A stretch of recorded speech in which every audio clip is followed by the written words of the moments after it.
Hi everybody, my name is Roman and it's Marketing Wash House. And today we're talking about extremely interesting topic and I love it very much. It's 4 mistakes everybody does in campaign naming. And you can ask me why the hell we're talking about the campaign naming? Because campaign naming does not affect your CPC and your beats and anything at all from performance perspective directly. And I will tell you.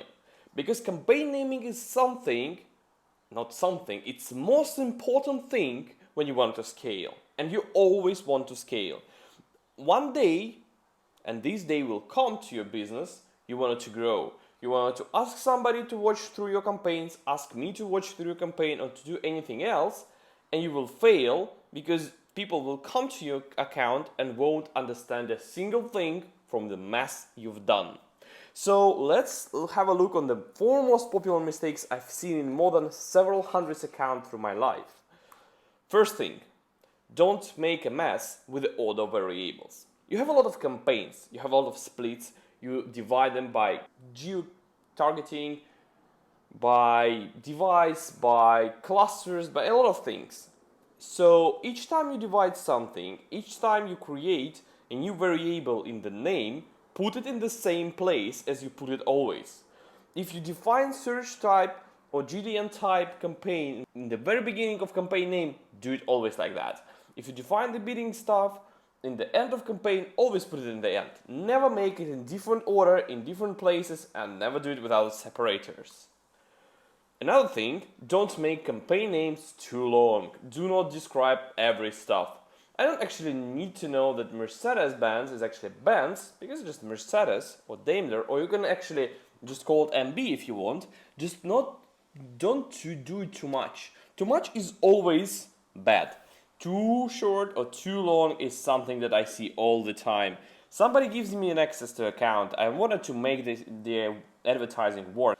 I want to bring a lot of actual sales to the account, and I see something like MBCA CPCCN.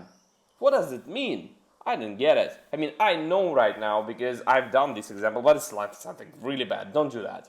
Do something in the very middle, medium size, everything in the order, and the same length.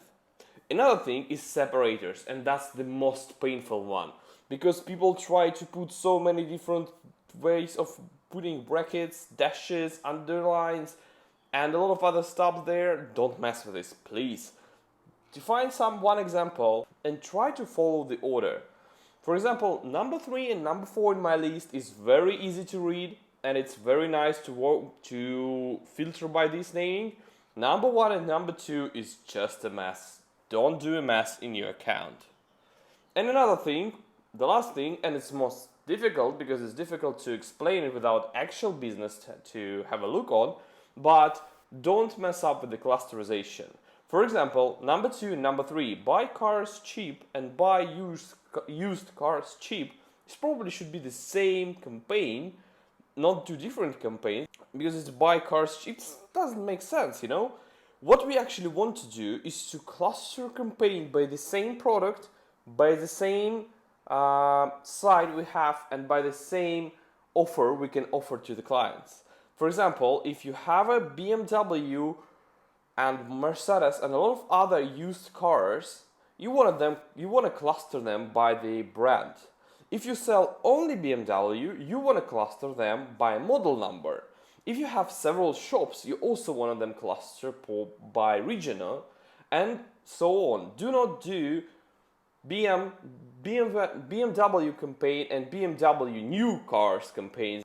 What we don't want to do here is we do not want to make a subset of a set. For example, buy cars cheap Florida and buy used cars cheap Florida. Like buy used cars cheap Florida is definitely a subset of the second campaign. And I don't understand what's happening there. If I have a separate campaign for the used cars, is it in new cars? What cars are there in second? I mean, I don't get it. Do you get it? I think I know. I think you don't get it. A good example there is on the line below. No brand, used, Florida, CPC. That makes sense. I have a lot of no brand campaigns. People looking for used cars. Nice sales cars, definitely in this example. I do advertising in Florida, and it's manual CPC. It's very easy to read, and you probably can get the understanding of what is inside this campaign, even haven't seen a single ad word, a single ad group or keyword or something. That's the beautiful part.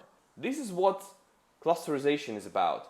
Try to make clusters easy to understand and easy to read. And ask questions in the comments below. Thank you for watching this video. Subscribe to the channel, and don't forget to have a look on other videos we have on the channel. Updates regularly. See you. Bye bye.